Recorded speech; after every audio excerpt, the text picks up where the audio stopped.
What up, y'all? It's your man, Abuamerican. You know, sometimes there's so much to unpack in one video that I don't even know how to begin it. I'll talk about female solipsism.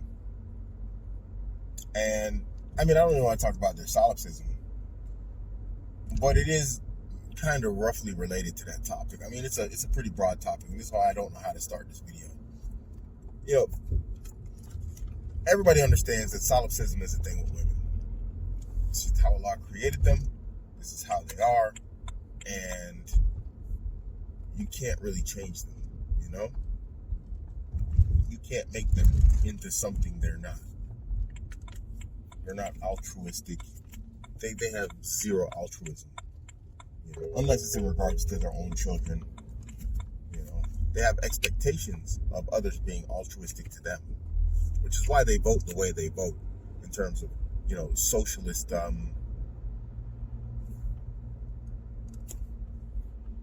policies in government and whatnot. Then there's altruism, but it's not real altruism because it has to do with solipsism. What do they get out of the deal? Throw in together familiarity breeds contempt, as a saying, and you have a good idea of the mental makeup of the standard woman, Western or not Western.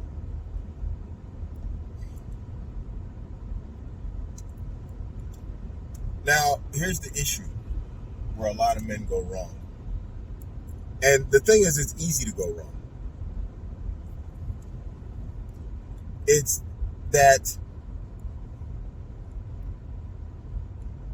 we as men, in general, if you're not broken or socialized, you've had it socialized out of you by MGTOW, red pill, whatever else, we tend to be maintainers and providers of women.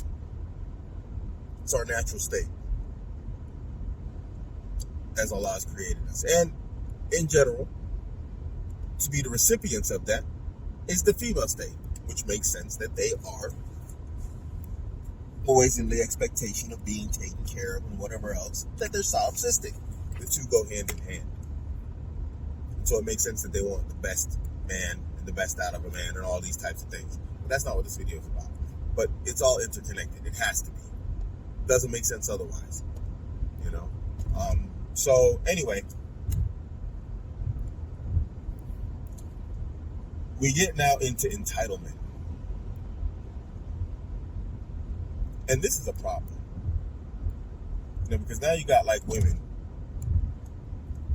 They have what I would consider to be relatively normal attributes as women in terms of solipsism and, all the connected, what do you call it? Self-centered altruism? Selfishness. I guess is what you call it, selfishness. But the problem is, as maintainers and providers, what we tend to do is make the mistake of believing that if we give more, we'll get more. And when you're dealing with a creature that is built the way women are built, to just receive, giving more doesn't get you more. Giving more just gets you more problems. You see, you can placate for like short periods of time and short windows. But the reality is, most of these women, when you give them more, they're just going to misbehave more. They're just going to act in a worse way. And a lot of you brothers out here are starting off on the wrong foot because you're giving a lot right off the rip in terms of the mahar and the dowry and all this stuff, the marriages and all this type of stuff. And then you wonder why your marriages don't last that long. Because what happens is when you have this type of personality and you don't vet for this type of personality, the more you give, the worse they become. To the point that they no longer can even decipher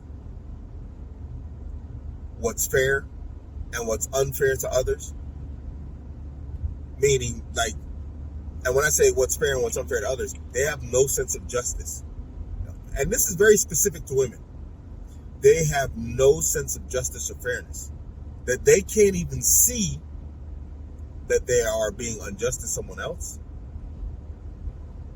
That they're getting more than they should.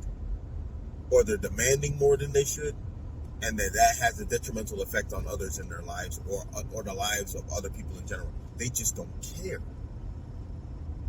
It doesn't even matter to them. Now you might say, yeah, Abuamerican, yada yada, my girl, this, that, the other. Okay. I mean, generally, yeah. You know, there are personality types that are different. But the vast majority of women are like this. And this is why we're having all these conversations online. This is why we're having all these, you know, these different movements, this isms and that isms and this pill and that pill. It's all because of this behavior. Can it be socialized out? Don't know. I don't think you can social out biology entirely. Even feminists want guys to take them on dates and pay for dates and whatever else. Even if they're working high-powered women, they still want a guy who makes more than them. They still want a guy who's going to pay for all the dates. So I don't think you can socialize out this behavior because it's a feature. It's not a bug. Now the question is, what do you do? Now you can vet for this, but the problem is, even if they pass that vetting, over time, the entitlement grows. Because their entitlement has converted from expectation. Expectation has converted from habit. So there's a habit that you behave and you do and you pay for things in a certain way, you act in a certain way. Ever heard this with that one brother with the 2 wives, you know, and all the problems he had? And then he ended up having the wife coming over and, you know, acting all crazy and whatever else and changing stuff. His habits caused her to develop a new expectation. That new expectation, when it wasn't met, turned into entitlement. I mean, actually, he met the expectation at first, or maybe, no, he didn't, but just in general. It can go both ways. You meet that expectation, and it creates entitlement because you actually met that expectation. And the question is, should you have even entertained it? And see, and there's a point where you have to come to that. Right there, you have to say, hey, you know what? There's an expectation. Do I meet that expectation? Or do I cut this off right now? And most of the time, the best thing you can do is cut off that expectation. Because if you meet that expectation, it becomes entitlement. And remember, I've said this before. It's just, you have to piece this together in your life with women. Like I said, this entitled behavior makes women like just be completely unreasonable and unrealistic. You know, if, like I said in old videos, if you stab a tiger to death, you know, you get clawed up and, you know, you get disemboweled, but you win and you end up in the hospital and you got to use a colostomy bag for the rest of your life. May Allah protect you, you know, but you kill the tiger and then, you know, she says some goofy stuff because, you know, you can't do something because you got a colostomy bag now, although there's nothing that limits you with a colostomy bag. But I'm just saying, we just stick with the story here. It's a crazy story. You're limited to something that she wants to do, but you can't do because you had to fight a tiger for her. And you say, babe, I killed a tiger for you, and now I can't do this anymore. That's just how it's supposed to be. You're supposed to fight a tiger for me. And you're supposed to do this thing that I want you to do. How can you not do it? You're supposed to do it for me, but you can't do it because I fight a tiger off. You see, there's no reasonable conversation with a creature who thinks like this. There's no reasonable conversation where anything you do, irrespective of how small or how large, it doesn't make a difference. And this is why guys who do the least get the same as the guys who do the most, because it doesn't matter.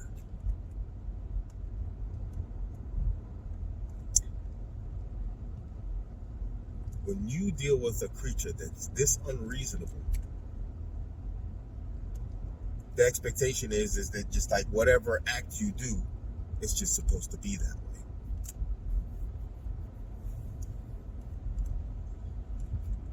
There's going to have to come a point when you have to contemplate what it's worth to be with someone like that.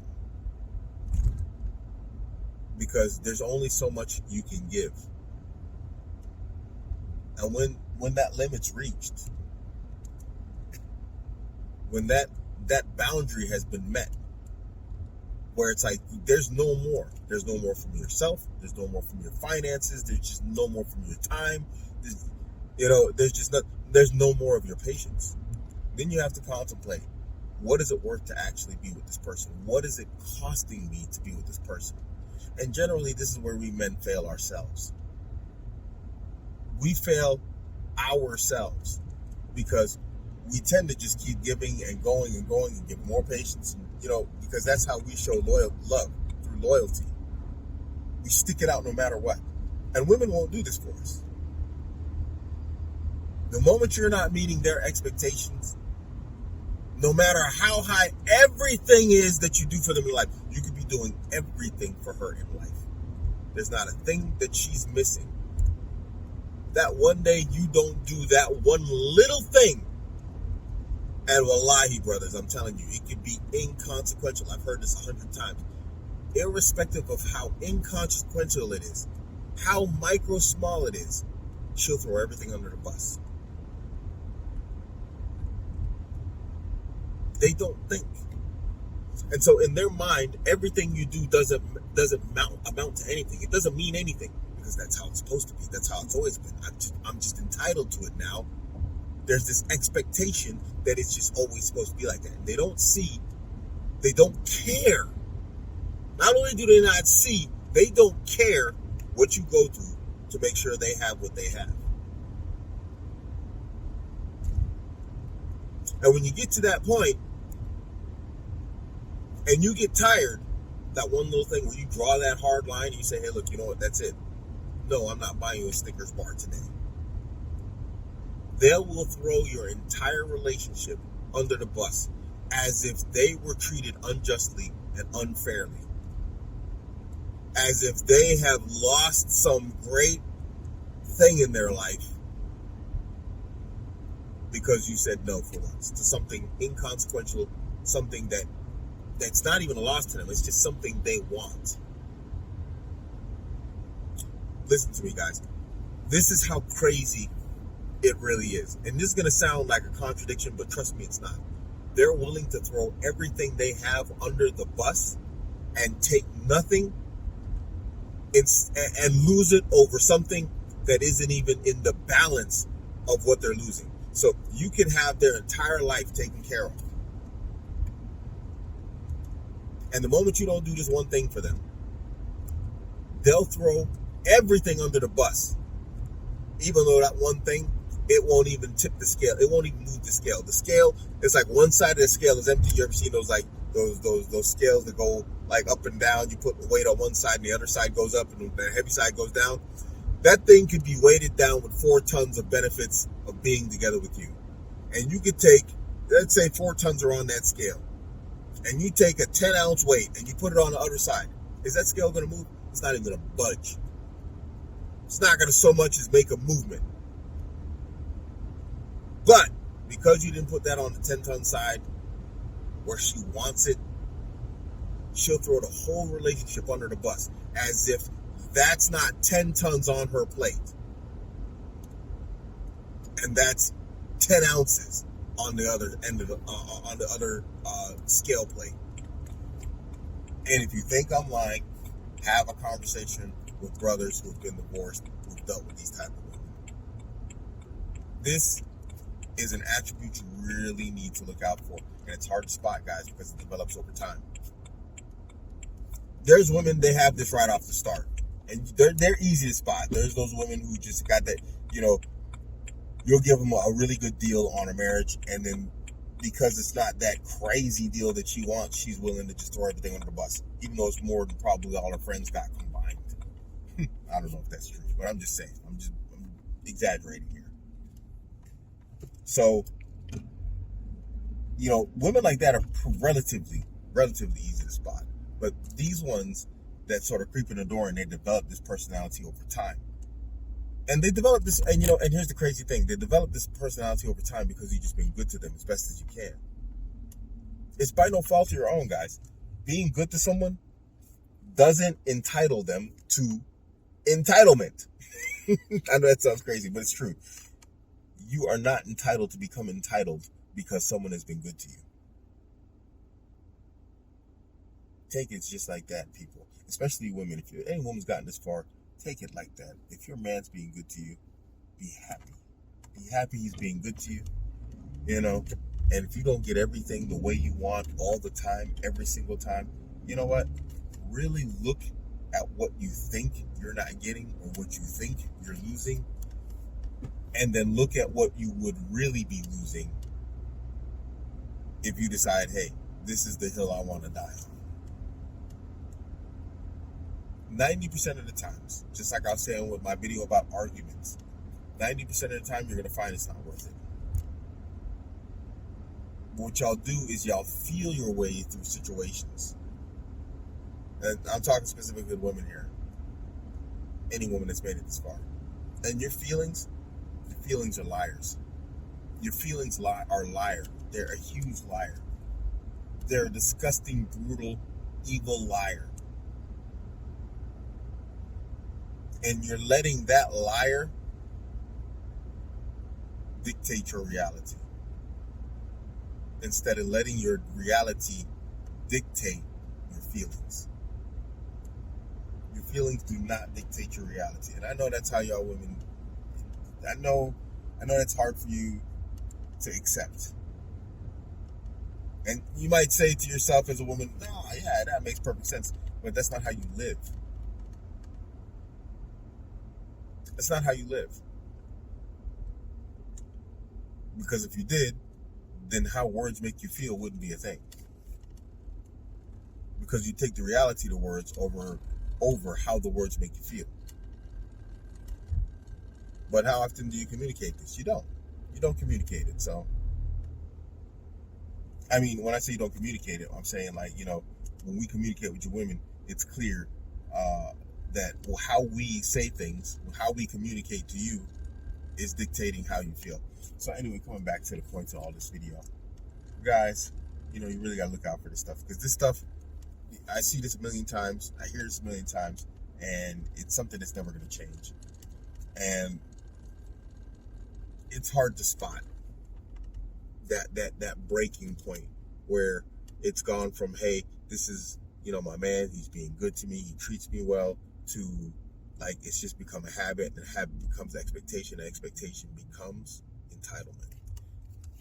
Each point is a point that needs to be recognized, and action needs to be taken at each individual point. And most of the time, men miss this stuff. Most of the time, you don't see it. It's hard to spot. It might even be impossible to spot. But the first time you notice it is the first time you have to take action. But the problem is this. And again, it's coming back to, this is a problem, but it's not a problem. It's a problem because most of the time, out of the goodness of their hearts, out of love, out of desire to keep their woman happy, most men don't bring stuff up when they spot it. They're like, oh, okay, that's wow. But whatever, hey, you know what? Let me, happy wife, happy life, And then they let stuff slide. But that is giving permission to those behaviors. And then that becomes a break point. Because now you've given permission to that behavior, it's now like, this is a do or die for the relationship. This has now become a hard point. Instead of a soft testing point, or a soft boundary that's slowly hardening, let's call it a molting point.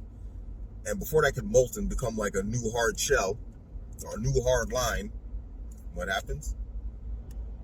You got to break that. You got to crack through it right immediately. But once it becomes a hard line, that's it. Then that's the bent rib. That's the bent rib behavior. What did Mr. Bilal Sallallahu Alaihi Wasallam say?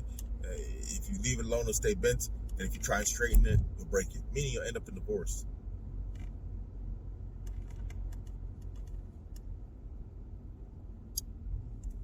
then you're stuck with the decision. And a lot of men are here. And this is where a lot of men end up in miserable marriages. They have to decide, what do I want? I love her so much. Do I let this go? Do I end this? Do I just walk away from this right now? I don't want to. I love her so much. And so they decide that, you know what, I love her. And then he loves her, and then that becomes a new breaking point. Now she can just do whatever she wants. And then he just becomes just this idiot that just, he does whatever. Okay, baby. Okay, honey. Happy wife, happy life. And he's miserable. And he's not happy. Happy life for her, but not for him. 20 years passed down the road. And there comes that point where he can't do anymore. He's like, oh, I gave her this much for 10 years. I gave her everything for 15 years. I heard these stories. I just got that story from my brother. Did everything for his wife. 11 years. She didn't stay with him one day when he did things the way he wanted to. Was it a crosswalk? I thought it was a crosswalk. I stopped for this guy. So, and the moment things didn't go her way, she left. These are women, man. This is how they are. They have no sense of loyalty. And if they do, then it's only related to how things are going for them right now. And the moment things aren't going the way they want it, they'll leave you. Or they'll just make your life hell. Then you're at the decision, do I leave or do I stay? And most of the time they know you're not going to leave.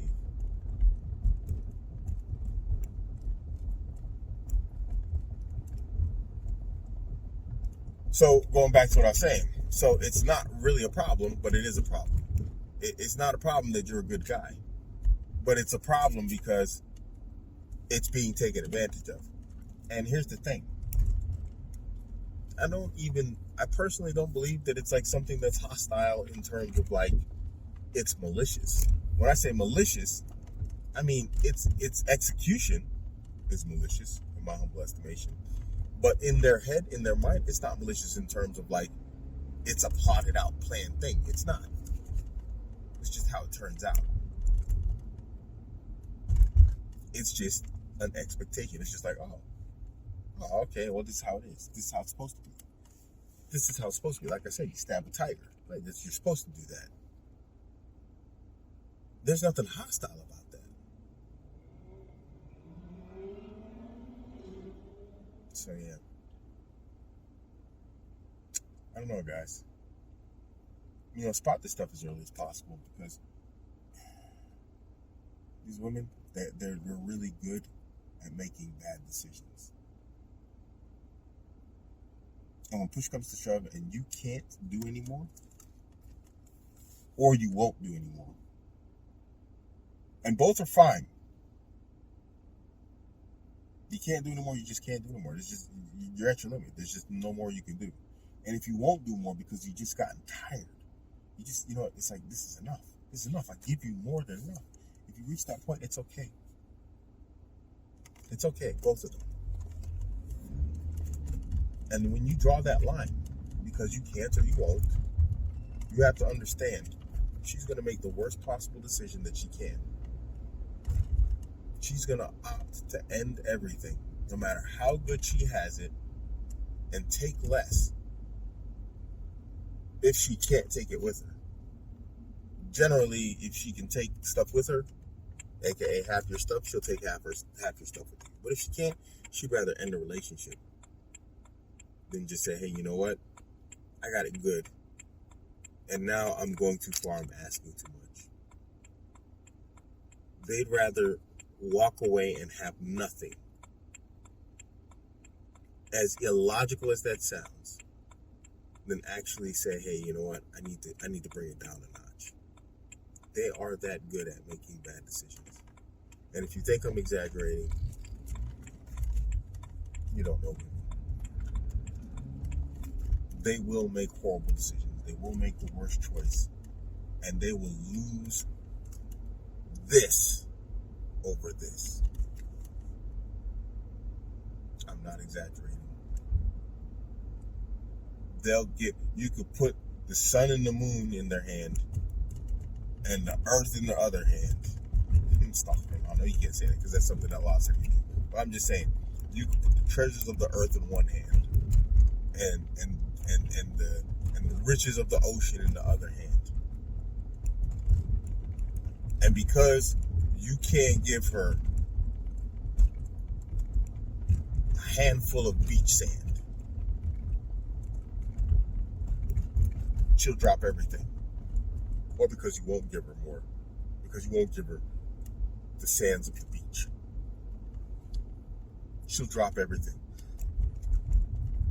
With a self-righteous anger and entitlement of like, just, she'd walk away with empty hands, even though you put everything that she could possibly hold in them.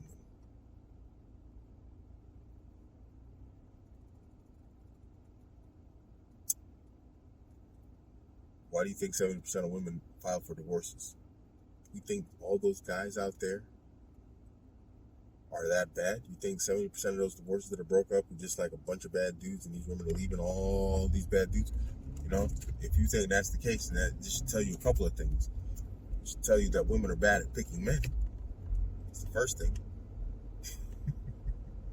And if that's not possible, that all these women are bad at picking men, then it should tell you that they're probably being pretty frivolous in these divorces. Which comes back to my point right now. They'd rather walk away from good dudes doing stuff for them because he's boring, he's this, that, the other, or because he just can't or won't give more, than actually sticking it out and saying, hey, you know what? I got something good here. And the horror stories of that are so numerous on social media. Women leaving their relationships, stepping out of their relationships, and then regretting it later, like, oh, I didn't know it was going to be like this out here. I thought this, I thought that, blah, blah, blah, blah, blah, blah. It's 10 years later, I'm still single. She's still single, but she's got like 50 kilometers more worth of hot dogs ran through her.